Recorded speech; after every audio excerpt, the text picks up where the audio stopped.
믿고 간구하며 예수 그리스도 이름으로 기도합니다. 아멘. 네, 하나님 말씀 보도록 하겠습니다. 히브리서 11장 30절 말씀, 한 절 말씀입니다. 굉장히 짧은 말씀이기 때문에 우리가 한 목소리로 같이 한 목소리로 합독하도록 하겠습니다. 히브리서 11장 30절 다 같이 한 목소리로 합독합니다. 시작. 믿음으로 7일 동안 여리고를 도니 성이 무너졌으며. 아멘. 네, 우리 주변에 있는 분들에게 이렇게 한번 인사하겠습니다. 조금 찌셨습니다.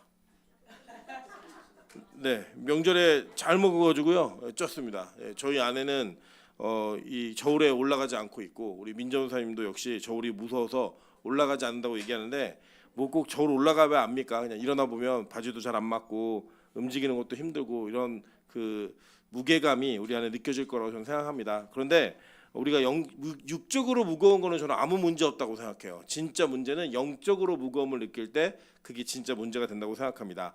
근데 우리가 매일 예배를 하나님 앞에 드리면서 이 명절에도 쉬지 않고 드리는 예배를 통하여 영혼에는 항상 건강함이 유지될 수 있는 그런 영적 충만함이 있기를 주님의 이름으로 축원합니다. 오늘은 히브리서 11장 30절 말씀을 가지고 그런다고 될까라는 제목으로 하나님 말씀 증거하도록 하겠습니다. 오늘 그 썸네일을 보니까 글씨를 그냥 막 화가 난 듯이 크게 써가지고 제가 깜짝 놀랐는데 오늘 이 믿음에 대한 이야기들을 함께 나누면서 진짜 믿음이 무엇인가, 믿음의 본질적인 내용이 무엇인가를 함께 나누고 그 안에서 은혜를 누리고자 합니다. 사실 이 믿음이라는 것을 한마디로 정의할 수 있는 사람은 저는 대단히 훌륭한 사람이라고 생각합니다. 왜냐하면 저는 믿음이 한마디로 정의되는 것이 아니라고 믿기 때문입니다. 믿음을 우리는 보통 이렇게 어떤 신뢰감이라고 표현하지만 사실은 여러분 그런 의미로 이해한다면 여러분 정말 하나님을 얼마큼 신뢰하십니까? 우리 신뢰하는 게 진짜 철저하게 신뢰만 하고 계십니까? 아니면 의심하는 시간이 훨씬 많으십니까? 만약 그렇다 그러면 아마도 여기 있는 분들 대부분 저를 포함해서 우리 모두는 믿음이 있다라고 얘기하기에는 말도 안 되는 그런 내용일 것입니다. 그리고 이 신뢰감이라고 하는 것에 대한 내용은 이런 거예요. 자기가 주도적으로 결정하는 겁니다. 예를 들자면 누군가 어떤 사람이 어떤 사람이나 물건이나 환경을 신뢰한다라고 얘기할 때 그 신뢰감은 각자마다 다 달라요. 그러니까 내가 어떤 상황을 신뢰한다라고 얘기하는 건 사람들마다 평가하고 내리는 기준이 다른 거 아니에요. 그러면 그 다른 기준에 의하면 그 신뢰의 주체, 그 신뢰의 주도권은 누가 갖고 있는 거예요? 신뢰하는 사람이 갖고 있는 거예요. 근데 믿음은 본질적으로 그 주체가 자신이 아니라 하나님이라고 얘기하기 때문에 우리가 믿음 그러면 이게 신뢰다라고 얘기하는 건 이거 맞지 않아요. 왜냐? 이거는 우리의 주체적으로 나오는 것은 성경은 오히려 믿음이 아니라 그걸 불신이라고 얘기하기 때문입니다. 그럼 진짜 믿음은 무엇인가? 믿음이 지식인가? 무엇을 알고 깨닫고 이해하고 입력된 것이 믿음인가? 전 역시 그것도 아니라고 생각합니다. 만약에 우리가 그것을 지혜와 지식의 영역으로 제한해 버리면 심각한 문제가 발생하는 게 이게 뭐냐면 여러분 제가 여쭤보면 정직하게 한번 마음의 답변 한번 해보세요. 여러분 성경 읽으시면 정말 다 이해하십니까? 저는 평생에 성경으로 밥 먹고 사는 사람임에도 불구하고 성경이 아직도 읽어도 이해가 안 되는 부분이 있어요. 저는 그런 기준으로 만약에 지식의 영역이라고 한다면 저는 믿음이 없는 사람입니다. 여전히 여러분 역시 성경을 읽으면서 깨닫지 못하는 부분이 있다라고 하면 여러분 믿음이 있어요, 없어요? 없는 거예요. 여러분 우리가 뭐 대표적으로 그 근처에 요새 제가 그 신천지 아주머니께 명절 인사를 못 올려가지고 굉장히 아쉬움이 있는데 신천지 분들하고 이제 얘기하다 보면은 그분들이 전도할 때 지적 장애, 그러니까 지적 능력이 떨어지는 사람들 전도 안 합니다. 이유가 뭐냐? 자신들이 가르치는 지혜의 영역, 그러니까 영지주의적 이단의 요소가 있거든요. 그러니까 사실은 신천지는 좀 잡동산이에요. 잡동사니까 굉장히 조잡해요. 교리도. 근데 그들은 뭔가를 가르쳤을 때 이해를 못하면 그들 구원 못 받는다고 믿어요.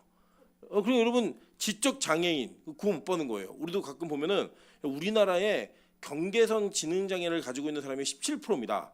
그러니까 우리 10명이 있으면 몇 명 있는 거예요? 1.7명. 예. 그럼 우리 교회가 50명이니까 몇 명 있는 거예요? 옆 사람 쳐다보겠습니다. 예, 슬쩍만 쳐다보죠. 너무 오래 쳐다보면 기분 나쁘니까. 그 정도의 사람도 있는데 이런 사람들 아무리 가르쳐도 이해 못해요. 예, 이해를 못해요. 저도 이제 예전에 그 뭐 이렇게 애들 공부 가르치는 일을 좀 하지 않았습니까? 하다 보면요, 1페이지를 가르치고 2페이지를 가르친 다음에 1페이지를 물어보면 몰라요. 그러니까 얘가 집중 안 했냐? 그것도 아니에요. 뭐 총총한 눈으로 열심히 받았었는데 몰라요. 어떻게 하겠어요? 그걸 뭐 머릿속에 막 넣을 수도 없고 옛날에 우리 어르신들은 막 영어 단어 외운다고 단어장 찢어서 먹고 막 이랬는데 그런다고 외워진다면 여러분 그거 정말 종이 다 먹죠 그냥 뚱뚱한 애들 다 서울대 가겠죠. 근데 그것도 아니잖아요 사실. 그래서 지식의 영역도 아니라는 거예요. 우리 결정적으로 우리 근처에 어르신들이 나이가 쭉 더 오래되시면 치매라는 게 오세요. 네, 알츠하이머 이렇게 얘기하는데 이 치매가 오다 보면은 단기적으로 부분적 영역일 수도 있고 전체 영역일 수도 있지만 하나님에 대한 지식, 지혜, 고백 이거 다 기억하실까요? 물론 이제 제가 알고 있는 어떤 여전사님은 나이가 들어 치매가 오셨는데 교회 놀이만 하시는 분이 계세요. 맨날 예배드리고 이런 분이 계시지만 그렇지 않은 분도 있잖아요. 예를 들어 우리 교회 장로님이나 권사님들 중에 나중에 치매가 심하게 오셔서 자신의 이름도 기억 못하고 가족들도 기억 못하는 일이 벌어질 수 있어요. 그리고 그 기억이 못하는 와중에 예수님이라는 그 단어도 잃어버릴 수 있다라는 거예요. 그러면 제가 경험했던 교회를 기준으로 해서 그런 분들이 꼭 계시면 그런 분들에게 어떻게든 예수라는 단어를 입에 나오게 하려고 권사님 예수님 아시죠? 아신다고 해야 돼요. 그리고 계속 막 강요하는 듯한 이런 분위기를 제가 상당히 많이 경험을 했습니다. 근데 제가 거기서 경험한 게 뭐냐면 저런다고 저게 믿음인가? 그러니까 예를 들어 치매가 있으신 분이 자신도 의미를 모르는 그 이야기를 따라하는 거예요. 예수님. 그게 믿음인가? 저 그거 아니라고 생각해요. 그러면 여러분 예를 들어 신실하게 신앙생활 잘 하시던 분이 나중에 연로해지셔서 치매가 오시면 이분 지옥 가나요? 저 그렇게 믿지 않아요. 믿음은 그런 수준의 고백이 아니라는 겁니다. 그렇다고 한다면 과연 이 믿음의 본질이 무엇인가? 저는 저에게 만약에 믿음을 정의하라라고 한다면 다 설명할 수 없지만 그냥 믿음은 신비라고밖에 이야기할 수 없습니다. 그러니까 우리가 알고 있는 지식의 지적 영역으로 다 이해할 수 없는 게 바로 믿음이라는 거예요. 우리의 믿음의 선배였던 히브리서 기자는 진짜 믿음을 가지고 믿음이 뭔지를 우리에게 설명을 해주는데 믿음을 이론적으로 설명하는 게 아니라 그 믿음이 있는 사람들이 어떻게 살았는가, 즉 믿음이 있으면 그 믿음이 우리를 어떻게 바꾸어내는가를 히브리서 11장을 통해 이야기하는 겁니다.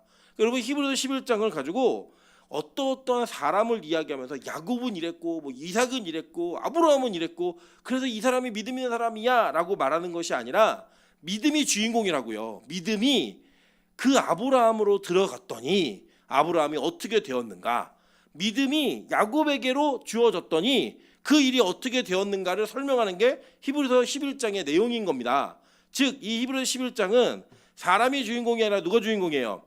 믿음이 주인공이라는 거예요. 성경은요 우리에게 너무나 명확하게 이야기합니다. 믿음은 우리의 신뢰와 주도성을 가지고 생기는 게 아니라 하늘로부터 부여되는 거라는 거예요. 그래서 그 믿음이 부여가 되면 우리가 스스로도 이해할 수 없는 일을, 우리가 납득이 되지 않는 일을 그 믿음 때문에 하게 된다라고 성경은 말하고 있는 겁니다. 오늘 여러분이 읽으신 본문이 바로 그 본문인 거예요. 히브리서 11장 30절에 이렇게 얘기합니다. 믿음으로 7일 동안 여리고를 도니 성이 무너졌으며, 이거예요. 여러분 생각해 보실 거예요. 이게 상상이에요. 우리가 예를 들어서 여리고 안에 있는 가나안의 군사들이었다고 한번 상상을 해볼게요. 우리가 저 지금 밖에 대적이 쳐들어와 가지고 얘네들이 한 일이 뭐냐면 성의 문을 굳게 닫았어요. 실제로 이제 여러분이 읽으신 본문이 짧게 요약되어 있지만 이게 여호수아 6장의 이야기입니다. 여호수아 6장 1절 한번 볼까요? 여호수아 6장 1절. 네, 자, 다 같이 읽겠습니다. 시작. 이스라엘 자손들로 말미암아 여리고는 여리고는 굳게 닫혔고. 어떻게 닫혔다고요? 굳게 닫혔다라고 얘기해요. 그러니까 뭐냐면 여리고성을 닫아버린 거예요. 여러분 여리고라고 하는 그 지역에 가보시면 이게 비탈에 지어진 성이어서 뒤쪽은 산이에요. 그래서 이게 지어진 성벽이 그냥 성문을 닫으면 천연의 요새에 이어서 아무도 쳐들어올 수 없고 쉽게 함락할 수 없는 곳이에요. 그러니까 이 성에서 싸우는 사람들은 군사 이론에 의하면 적의 10분의 1만 있어도 성을 지킨다고 얘기해요. 10,000명이 쳐들어와도 이게 1,000명만 가지고도 지킬 수 있다라고 얘기하는 게 공성전입니다. 그러니까 이 성을 지키는 것은 상당히 수월한 일이고 굉장히 두려움보다는 우리가 안전함을 느낄 만한 그런 일입니다. 그리고 여러분 기억하시겠지만 벨사살 왕이 이렇게 포위가 된 성에서 성문을 닫고 바벨론 성에서 뭘 했어요? 파티를 벌려요. 잔치를 벌일 때 야 그 이스라엘의 성전에서 그 성전 기구들 다 꺼내와 우리 거기다 술 부어 마시자 얘기했던 게 벨사살이에요. 여러분 그 왜 가능했냐면 성을 굳게 닫으면 절대로 외부에서 못 들어온다고 믿었기 때문에 잔치를 벌이는 거라고요.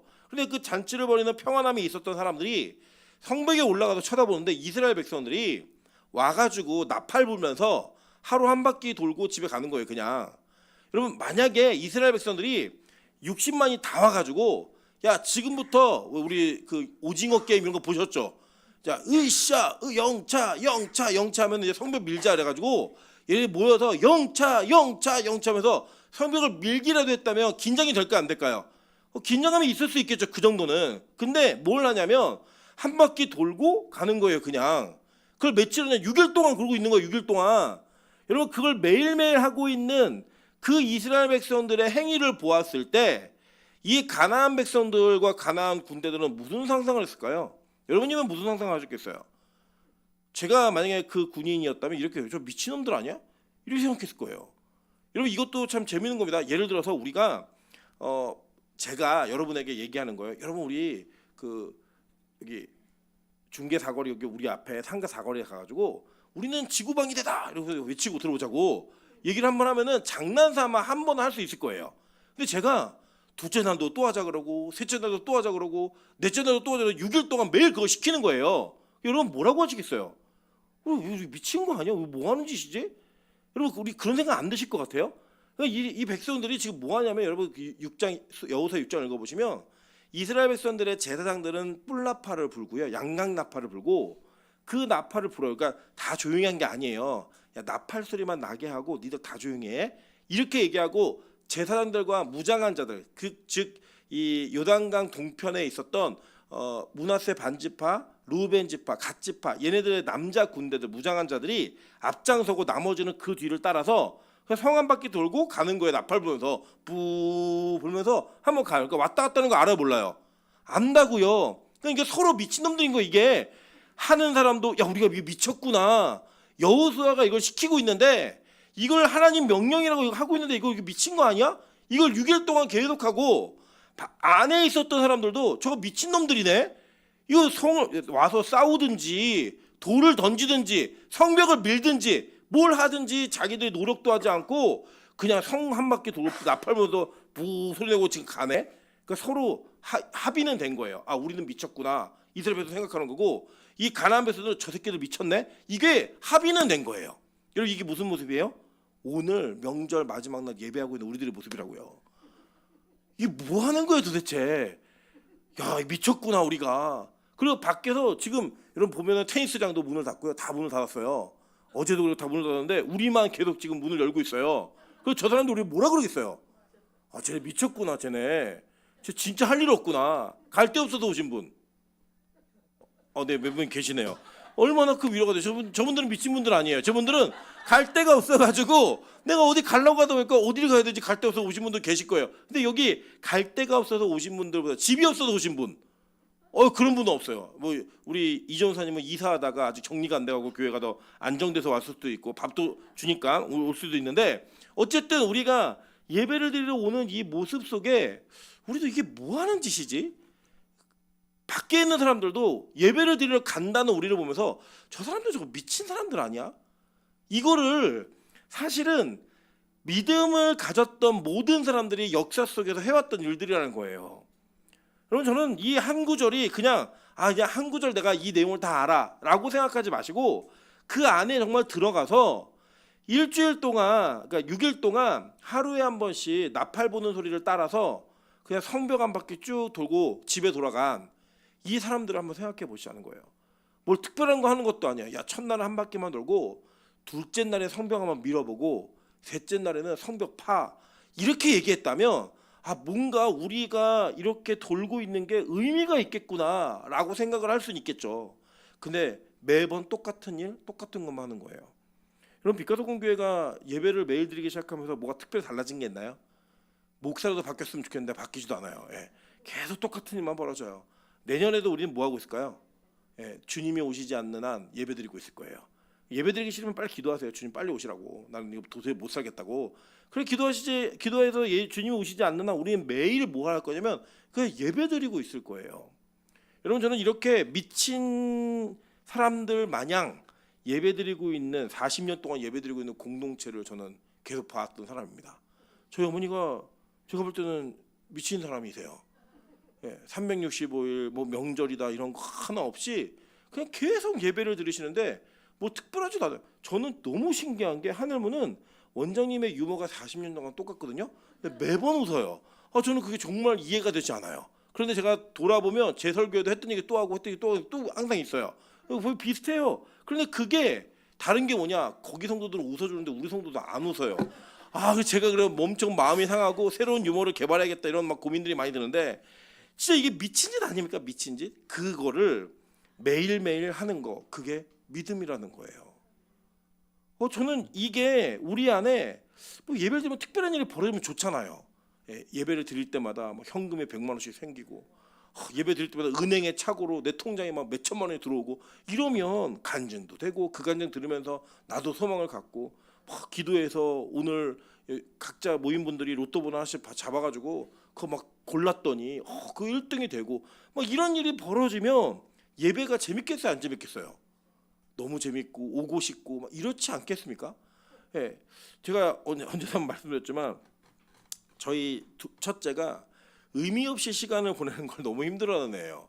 근데 얘가 이제 어른 예배를 드리면 어른 예배는 잘 안 들리잖아요. 안 들리니까 이제 보통 파워바이브 이런 거 보는데 하늘문은 이걸 못 보게 해요. 못 보게 하고 이제 예배를 딱 드리고 가만히 있어라니까 얘는 그 시간이 너무 자기의 의미가 없는 거예요.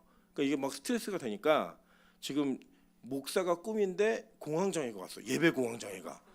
예배 드려 그럼 막 배가 아프고 예배 드려 그럼 머리가 아프고 예배 드려 그럼 막 숨이 안 쉬고 막 이래요. 그러니까 그렇게 매일을 의미 없는 것처럼 드리는 예배를 드리고 있는 그것도 끌고 와요. 또 가야 된다 그래서 끌고 오고 그러고 있는 이 상황이 우리도 볼 때 야 미쳤구나. 우리 한번 옆 사람을 불쌍한 눈으로 한번 쳐다보겠습니다. 얼마나 갈 데가 없었으면. 아까 갈 데 없어서 왔다는 사람인데 시댁이 있었으면 좋았을 텐데 시댁이 또 없어갖고 가지도 못하고 뭐 이런 분들이 계시니까 우리가 정말 이게 갈 데가 없어서 온 것 같이 보이는 그 미친 상황이 우리의 상황이에요.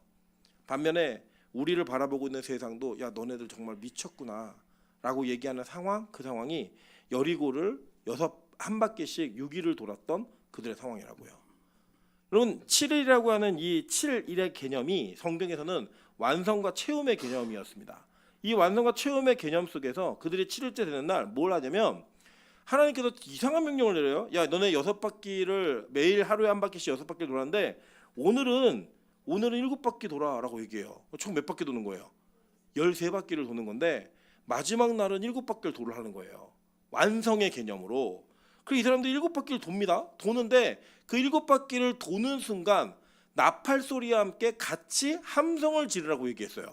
그러니까 원래는 그 전까지는 조용히 하라고 얘기했는데 함성을 지르라는 거예요. 여러분 그러면 한번 생각해 보실게요. 야 이렇게 보통 우리가 뭐 마블이나 이런 영화 드라마 뭐 만화 많이 보셔가지고 막 소리를 막 내면 사자우가 나와갖고 막 벽이 무너지고 막 이런 무공 이렇게 무협지 이런 거 저도 어렸을 때 많이 봤거든요. 사람 막 고막이 터지고 막 이런 것들 그런 효과를 하나님이 기대하셔가지고 60만이 소리 지르면 성벽이 무너진다고 믿었을까요? 여러분 만약 그렇게 따지면 그 붉은 악마 100만씩 모여서 소리 지를 때 그때 막 서울시청도 무너지고 막 그래야 되잖아요.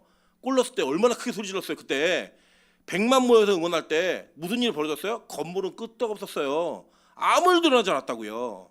이것이 과연 이 소리 지름이 성벽을 무너뜨리는데 뭘 할 수 있는 일이었는가? 그것도 아니에요 사실은. 그러니까 성경은 우리의 힘으로 아무것도 할 수 없는 자임을 스스로 고백하게 하고 미친 것 같은 일을 아무 의미 없는 것 같은 미친 것 같은 일을 반복하게 했을 때 하나님이 그것의 체험으로 우리가 할 수 없는 일을 이루시는 그 장면을 보이신다라는 거예요. 여러분 성경을 보시면요. 이 성벽이라고 하는 게 성이라고 하는 문화가 절대 하나님과 친한 문화가 아니에요. 제일 먼저 성을 쌓았던 사람이 누구냐면요. 창세기 4장 17절 한번 보겠습니다. 창세기 4장 17절 한번 보실게요. 자 읽겠습니다. 시작. 아내와 동침함에 그가 임신하여 에녹을 낳은지라 가인이 성을 쌓고 그의 아들의 이름으로 성을 이름하여 에녹이라 하니라. 자 하나님이 에덴 동산을 만들었을 때 이 동산이라고 하는 이 히브리어 원어가 이게 울타리란 뜻이에요. 이게 에덴 동산에 울타리란 뜻인데 그 재미있는 울타리예요. 즐기는 울타리. 이 울타리를 만드셨는데 하나님의 동산은 성이 아니라 울타리여서 그냥 우리를 보호해주는 개념 이상도 이하도 아니었어요. 그런데 이 첫 번째 살인을 저질렀던 가인은 뭘 했냐? 성을 쌓습니다. 그리고 이 성을 쌓아서 이 성으로 인하여서 하나님께서 그러니까 약속해 준 것도 믿지 않는 거예요. 야, 누가 나 죽이면 어떡해요? 그랬더니 야 걱정하지 마. 내가 너에게는 그 표를 줘서 죽지 않게 할 거야. 근데 왜냐면 그게 나중에 내가 심판할 거라는 뜻이에요. 어쨌든 그에게 주어졌던 하나님의 약속조차 믿지 않는 거예요. 여러분 보세요. 신뢰라고 하는 믿음이라고 하는 것이 신뢰가 결여된 건 아니에요. 신뢰가 분명한 있는 건데 하나님이 노아의 홍수 때 이후에 무지개를 보여주시면서 다시는 물론 심판 안 하겠다고 얘기했죠. 근데 이 백성들이 뭘 했어요? 바벨탑을 쌓았다고요. 그때 탑만 쌓은 게 아니라 성을 같이 쌓아요. 야 우리 하나님 못 믿겠어. 하나님 우리 또 물로 심판하시면 난 죽어도 살아남을 거야. 어떤 일이 있어도 난 살 거야. 라고 얘기하면서 쌓았던 게 성이었다고요.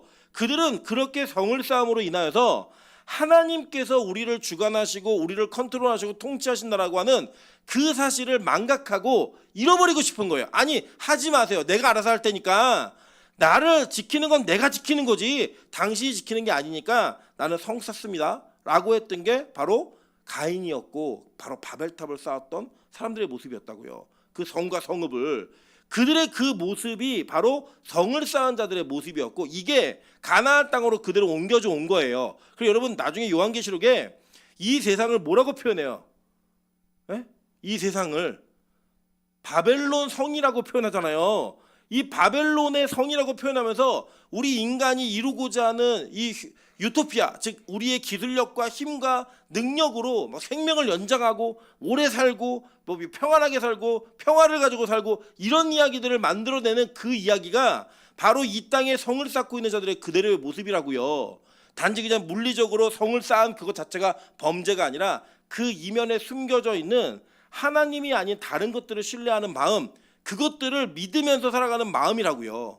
여러분 그런 생각 들지 않으십니까? 예전에 1차, 2차 대전이 일어나고 전 세계가 전쟁의 표현들이 있을 때 야, 더 이상 이렇게 싸우지 말자. 너무 죽는다. 라고 얘기해가지고요. 이 이념 전쟁이 끝나면서 경제전으로 옮겨왔어요. 누가 잘 먹고 잘 사느냐. 그래서 그 잘 먹고 잘 사느냐의 전쟁이 이렇게 그 경제 전쟁이 와갖고 이게 쭉 여기까지 온 거예요. 그래서 여러분 요 시대에 무슨 일이 벌어져요? 러시아가 우크라이나를 무기 들고 침공하고 이스라엘이 팔레스타인을 초토화시키고 시리아 막 전쟁 막 이런 일이 벌어지잖아요. 지금 유럽 사회에 야 진짜 전쟁이 일어나는구나. 우리도 탱크 사야겠다. 이래가지고 한국 탱크를 사는 일이 벌어지고 있어요. 왜냐 우리나라는 계속 전쟁을 왔으니까 그 전쟁의 무게가 너무 발달해가지고 그런 이게 정말 전쟁이 있을 수 있어? 에이 설마 러시아가 우크라이나 쳐들어가겠어? 전쟁을 갔잖아요. 지금 다시 그런 일들이 벌어지는 거예요. 무슨 인간이 계몽이 되고 똑똑해지면 서로를 위하고 평화를 이뤄내고 그런 말도 안 되는 얘기 하지 마세요. 더 큰 이기주의와 더 큰 침략으로 인한 이런 문제들이 계속 발생하는 일들이 벌어질 거예요. 그게 뭐다? 우리 인간이 쌓은 자신들의 성이에요. 그 성에 합류하고 동의하는 자들이 모여가지고 자기들만의 카르텔을 형성하는 거예요. 여러분 이번에도 개헌 보세요. 이게 말이 되는 짓입니까? 이 땅에 엘리트라고 하는 사람들, 소위 말하는 공부 잘하는 인간들이 시험 잘 봐가지고 중요 요직들 다 차지한 그 인간들이 자신들의 권력과 자리를 지키기 위해서 상대를 죽이고 상대의 법을 무시하면서 모든 일을 진행할 수 있다는 걸 서슴없이 말해요. 이거 상식적이지 않잖아요. 여러분 이게 어떻게 인간의 즉 인간의 인본주의가 발달하면 세상이 화평과 평화가 올 거라고 믿는 사람들의 모습이에요. 아니잖아요. 그게 바로 이 땅의 성인 거예요. 여러분 그 성을 누가 어떻게 무너뜨리냐면 하나님이 하나님의 힘으로만 무너뜨리시는 거예요. 우리도 그게 있다니까요. 여러분만의 여리고성이 있어요. 하나님 내가 돈 이만큼만 모으면 나 되게 행복하고 안정적일 것 같아요.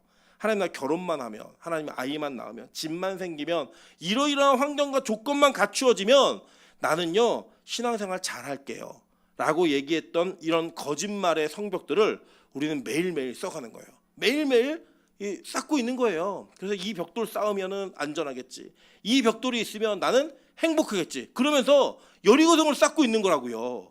그 성은 어떻게 무너진다고요? 하나님의 방법대로만 무너지는 거예요. 여러분 여기 이 성벽을 무너뜨리는 대장이 누구였어요? 여호수아, 예수님이었죠. 예수란 말이에요. 이 전까지 이 백성들을 인도했던 그 모습을 쭉 보시면요, 이거는 완전 오버랩이에요. 모세가 백성들을 이끌었잖아요. 60만을 이끌고 갈 때 그들이 이 60만 모세에게 속하여 왔는데, 모세는 뭐의 상징이에요? 율법의 상징이었잖아요. 율법에 속한 자들이 가나안 땅에 오기 전까지 광야 생활을 40년 동안 하면서 다 죽었어요. 왜요? 율법은 그들을 살아남지 못하게 만드는 거예요. 다 죽고 난 그들이 다시 60만이 되었을 때 그들 앞에 섰던 게 누구예요? 여호수아라고요.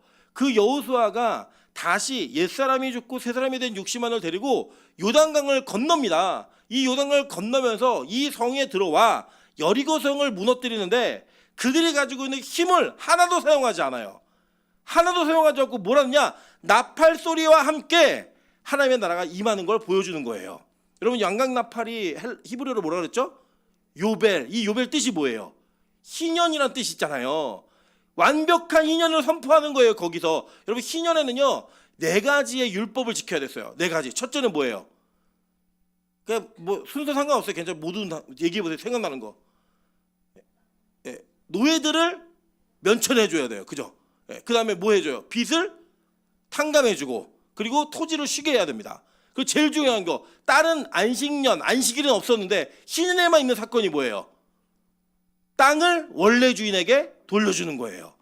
그거를 돌려주는 일을 하는데 그때 이 희년의 출발을 뭘로 표시했어요? 양각나팔, 요배를 불어서 희년의 출발이다라고 그걸 선언했다고요. 그 선언이 오늘 예수에 의해서 이루어지는 거예요. 그 누가복음 4장에서 예수님께서 이 땅에 오셔서 은혜의 해라고 하는 그 표현이 뭐예요? 그게 바로 희년이라고요. 그 희년을 표현하면서 예수의 그 나팔 소리와 함께 임하시는 하나님의 나라가 이 땅을 어떻게 무너뜨리는 걸 보여주는 건데, 세상의 힘이 아닌 하나님의 힘으로 무너뜨리는 걸 보여주시는 거예요. 그 일이 일어난다는 거예요. 그걸 믿으면서 오늘 이 순간 미친 짓을 하고 있는 게 바로 믿음이라고 성경 우리에게 얘기하는 거예요. 여러분 그래서 이 예배는 여러분에게 의미 없는 예배가 아니에요. 나 갈 데 없어서 왔어, 나 시댁이 없어서 왔어, 이런 예배가 아니라 이 예배는 하나님 나에게 믿음이 들어와서 나는 원래 오늘 예배드릴 사람이 아닙니다. 나는 원래 오늘 예배 가운데 있을 사람이 아닌데 믿음이 나를 이끌어가지고 멱살 잡고 나를 캐리해 왔네 여기까지. 그래서 내가 예배를 드리는 사람이 되었습니다. 그래서 세상이 볼 때는 야 명절 끝날 저 뭐 하는 짓들이야? 불 켜놓고 뭐 하는 짓이지? 이 밤에 모여서 뭐 하는 짓이지? 그 미친 짓을 오늘 저와 여러분이 하고 있는 거예요. 뭐 때문에요? 믿음 때문에. 제가 놀란 건 뭐냐면 오늘도 우리 소진이가 와 있는 거예요. 저는 정말 이해가 안 가는 게 우리 소진이는 주일은 교회를 안 와요. 사람이 많아서 싫은지 뭐 주일날에는 뭘 하는지 주일에는 교회를 안 오는데 명절 끝날 아무도 오지 않을 이 시간에 예배를 오는 거예요. 예배를. 그것도 오늘 하루 종일 뭐 모예나랑 같이 놀았나 봐요. 놀고 다 나머지는 예배 드려야 되는 사람들이니까 어쩔 수 없이 왔는데 소진이만 딴 데 갔어요. 정작 제일 친한 친구인 미나 형은 소진이 안 올 거라고 이랬는데 소진이가 온 거예요. 여러분 이게 소진이가 왔다고 생각하세요? 저는 아니라고 생각해요. 소진이에게 알게 모르게 뭔가 이렇게 믿음이 묻어나고 있는 거예요. 속도가 좀 느릴 뿐이지 조금 기다려주세요. 뭐가 묻어나고 있는 거예요.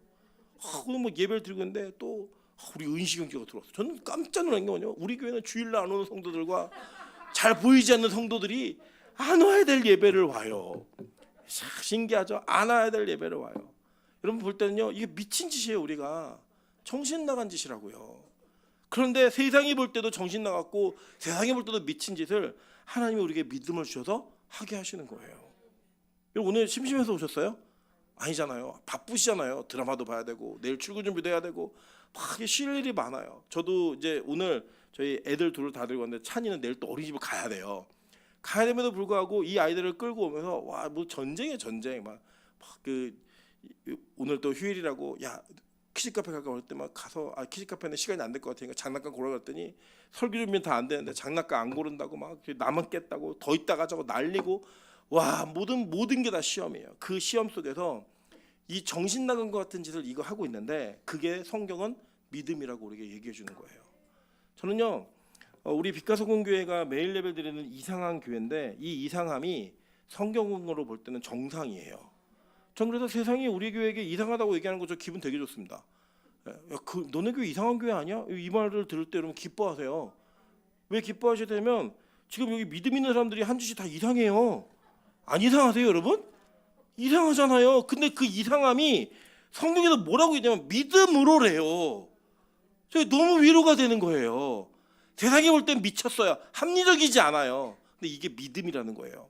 아까도 밥 먹는데 우리 미나연 전사님이 그런 얘기를 하는 거예요. 동생이 결혼 날짜를 잡았대요. 제가 볼 때는 미나연 전사님이 화가 났어요. 왜 화가 나냐면 나보다 먼저 장가를 가? 일단 이게 화가 나 있어요. 근데 그 동생이 불신자니까 주일날 11시에 결혼식을 잡았다는 거예요. 그러니까 이걸 어떻게 해야 되는지 저에게 물어보면 제가 이렇게 얘기했어요. 그래 안 가는 게 믿음이야. 만약에 진짜 그 결혼 진행 데서 저는 뭐 가도 제가 뭐 가지마 이러고 뭐 야단치 이러진 않을 거예요. 근데 만약에 안 가면 그 집안에서 어떤 일이 벌어지는지 상상은 돼요. 우리 누나가 미쳤구나 진짜. 저 만약 또라이네 저거. 동생이 결혼하는데 주일날 안 와? 주일날이라고 안 와? 뭐 다리가 아프고 몸이 아픈 것도 아니고 그래서 안 와? 정신 나갔네. 아마 집안이 난리가 날 거예요.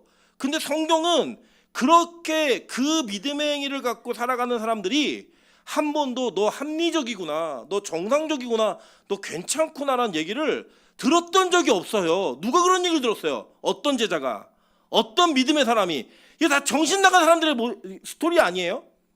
성경은요 근데 그거를 믿음이라고 얘기하더라는 거예요.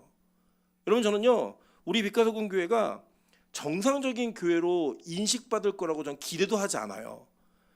여러분 저와 여러분이 진짜 믿음으로 살면 세상이 여러분을 환영하고 여러분을 존중해주고 여러분의 믿음에 박수 쳐줄 거라고도 생각하지 마세요. 그걸 기대하지 마시라고. 왜냐 성경은 한 번도 믿음이 어떤 사람 안에 들어갔을 때 그 사람을 그런 식으로 이끌었던 적이 없어요. 정신 나간 행동들을 통해 하나님 복음을 이어오셨다고요. 배와 그물과 아버지를 버려두고 예수를 쫓는 게 정상이에요? 아니었잖아요. 여러분 시아버지 이불 속에 들어가서 아이를 임신해서 그 아이를 낳는 게 그게 믿음이에요? 성경 그걸 믿음이라고 얘기해요. 라합이 정탐꾼을 숨겨주고 자기 나라를 팔아먹은 거 그거를 성경은 믿음이라고 말한다고요. 그러니까 여러분 세상에서 이해받으려고 생각하지 마세요. 그거를 노력하는 순간 우리는 믿음이라는 것을 타협할 수밖에 없는 그 자리로 갈 수밖에 없다고요. 여러분 제가 좀 극단적이라고 생각하시면 성경을 그대로 읽어보세요. 믿음 있는 사람들의 모습이 정상적이었냐, 이게 정말 제대로 된 사람인가 미친 사람인가 한번 보시라고요. 아무리 봐도요 우리 주변에 이런 일이 있으면 그걸 미친 사람이라고 얘기해요. 우리는 정신 나갔네, 미쳤네. 그런데 성경은 그게 믿음으로 이루어진 일이라고 얘기하는 거예요. 이번에 그 우리 이생재 전사님하고 이윤 전사님이 특세를 처음에 하셨어요. 저는 근데 그 이야기가 굉장히 인상적이었어요. 수요예배 때 첫 번째 설교하실 때 빛가서공교회 오기로 해놓고 하늘문 갔다가 철회하신 분도 자기 마음이 이해가 되고, 그리고 빛가서공교회 오기로 했다가 하늘문의 특세가 끝나고 자기 거기 남겠다고 얘기하신 분도 자기는 이해가 된대요. 그 말이 사실은 모든 걸 다 얘기해 주는 것 같아요. 여러분 저는 우리가 어떤 특세를 한다는 거 이거 정신 나간 짓이잖아요. 여기 경주까지 가가지고 21일 동안 밤에 늦게까지 예배드리고 뭐 사실 그거는 요새는 그 매운맛도 아니에요. 순한 맛이에요. 특세가 옛날에 정말 새벽 2시 예배가 시작하면 4시에 끝났다고요. 그럼 집에 서울 있는 사람 집에 오면 5시, 6시, 7시예요. 그러면 잠깐 씻고 그냥 출근하는 거예요. 그냥 그랬던 일을 21일씩 하면서 했던 그 일이 세상에서는 저 미쳤네, 정신 나갔네 라고 얘기하는 일이었는데 성경은 그거 뭐라고 얘기하냐면 믿음 때문에 그게 가능했다라고 얘기하는 거예요. 우리 민정간사도 맨날 그러거든요. 특세가 시작되기 전부터 한 3주 전부터 자기 이번 특세 못한대요. 자기 절대 못한대요. 네. 근데 다 했어요. 잘했어요. 그리고 그게 바로 믿음이 우리를 이끌 때 일어나는 일들인 거예요. 여러분 제가 재밌는 얘기 해드릴까요? 벌써 1월달이 다 갔습니다. 네. 이렇게 12번만 지나면 또 한 살 또 드시는 거예요. 네. 근데 어떻게 온지 모르시겠죠. 쑥 지나간 것 같죠. 왜요? 믿음이 우리를 이끄니까 시간 가는 줄도 모르고 미친 짓을 하고 있는 거예요. 저는 우리 빛가소금의 이 미친 짓이 끝나지 않게 소망합니다. 세상 사람들이 이게 보는 거, 야 그거 돈다고 되니? 그 성 돈다고 그거 무너져? 그 얘기하는 거예요. 저 미친놈들이네. 그런다고 돼? 그런다고 그 도는 사람들도 이런다고 될까? 정말 이게 가능할까? 이게 진짜 이루어지는 일일까? 그게 우리의 모습이에요 실제로. 근데 뭐가 우리를 그렇게 이끌어가는 거예요? 믿음이 우리를 그렇게 이끌어가는 거예요. 여러분 계속 믿음에 이끌림 받으십시오. 이 여정을 쭉 걷다 보면 미친 짓을 계속하면 이게 정상처럼 느껴져요. 진짜 이 미친 짓을 계속하면 이게 정상이라니까요. 그러니까 여러분 잘 생각해 보세요. 하늘문에 가서 원래 볼 때는 가만히 아무것도 안 하는 사람이 정상인데 원래는 그 다 이러고 있으니까 그냥 이렇게 가만히 있는 사람이 미친 사람인 거예요. 그죠? 그렇잖아요. 여러분 그러니까 우리가요 그냥 계속 미치면 돼요. 예수님께 미치면 되고 믿음에 미치면 돼요. 그 미쳐서 그 길을 쭉 가다 보면 어느 순간 이게 정상처럼 느껴지는 그 경지가 있어요. 싹 올라가는 그 순간에 진짜 믿음이 나를 여기까지 이끌었구나. 믿음이 나를 이렇게 이끌어오는구나 라는 고백을 진짜 할 수 있는 저 여러분 되실 거라고 믿습니다. 그렇게 이끌림 받는 우리 빛가수 공교회 우리 성도님 되시기를 주님의 이름으로 축원합니다. 우리 찬양으로 고백하며 나아가도록 하겠습니다. 말씀이여 날 이기소서. 여러분 이 찬양의 가사를 잘 읽어보시면 이거예요. 하나님 내가 힘과 능으로는 아무것도 할 수 없는데 말씀이 나를 이기면 이게 가능합니다. 주님 말씀에 이번 나를 좀 이겨주십시오. 우리가 말씀 이긴 적 많잖아요. 말씀을 듣고서도 맨날 그 은혜를 잊어버리고 말씀을 듣고서도 맨날 그 삶의 말씀을 심어내는 걸 힘들어했고 세상과 타협했던 우리들의 모습이 살아있다면 그건 믿음 아닌 거예요. 진짜 믿음은 뭐예요? 말씀이 나를 이겨버려서 그 이긴 말씀이 나로 하여금 미친 짓이 정상인 것처럼 보이게 만드는 그런 은혜가 임하는 거예요. 하나님 말씀이여 날 좀 이겨주십시오. 주의 신을 내게 부어달라고 우리 고백하는 마음으로 찬양으로 기도하도록 하겠습니다.